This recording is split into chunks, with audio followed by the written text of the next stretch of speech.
থানায় ঢুকে চয়ন ও রুচির ঝামেলা পুলিশ দিয়ে মেটানোর ফাঁকে পর্ণা এফআইআরের খাতা চুরি করলো। বিস্তারিত জানতে সঙ্গেই থাকুন, চ্যানেলটিকে সাবস্ক্রাইব করে রাখুন। লাইভ নিউজের অভিমন্যু সেনকে থ্রেট করে পুলিশ। এটা জানতে পেরে পর্ণা কিন্তু মাটি সরে যায় পায়ের থেকে। কেননা আর কোনভাবে সে আসল সত্যিটাকে বের করবে, কোনো রাস্তাই তো তার কাছে নেই। কিন্তু তাকে তো থেমে থাকা মুশকিল, সে কোনো মতেই কিন্তু থেমে থাকতে পারে না।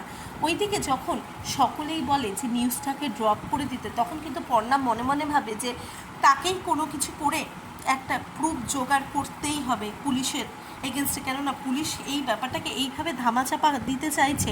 এরপরে পর্ণা নিজেরাই কিন্তু এর প্রমাণ জোগাড়ের চেষ্টা করে। এর জন্য চয়ন, রুচি আর সৃজনকে নিয়ে বেরিয়ে পড়ে। ওইদিকে পুলিশের সাহায্য নেয়, মানে পুলিশ ম্যাডামের সাহায্য নিয়ে এফআইআরের খাতাটাকে চেক করায় তারা।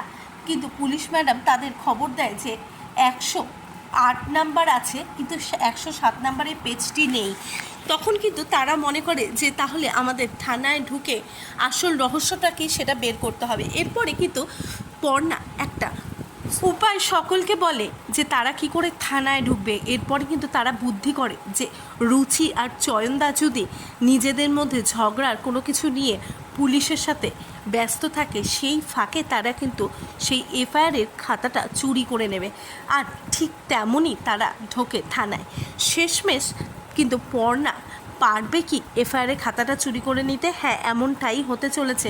আর সেখান থেকে কিন্তু পর্ণা পেয়ে যাবে যে এফআইআরের কার্বন কপিটা রয়েছে সেই খাতায়, 107 নাম্বার পেজ, যেখানে কিন্তু পুরো এফআইআরটাই লেখা রয়েছে। তাহলে শেষমেশ কি পর্ণার হাতে এই প্রমাণটা এসে যাওয়ার পরে আসল দোষীকে ধরতে পারবে পর্ণা? কি হতে চলেছে সেটি জানতে গেলে চোখ রাখতে হবে জি বাংলার পর্দায়। আর এই বিষয়ে আপনাদের কি মতামত, প্লিজ কমেন্ট বক্সে কমেন্ট করে জানান।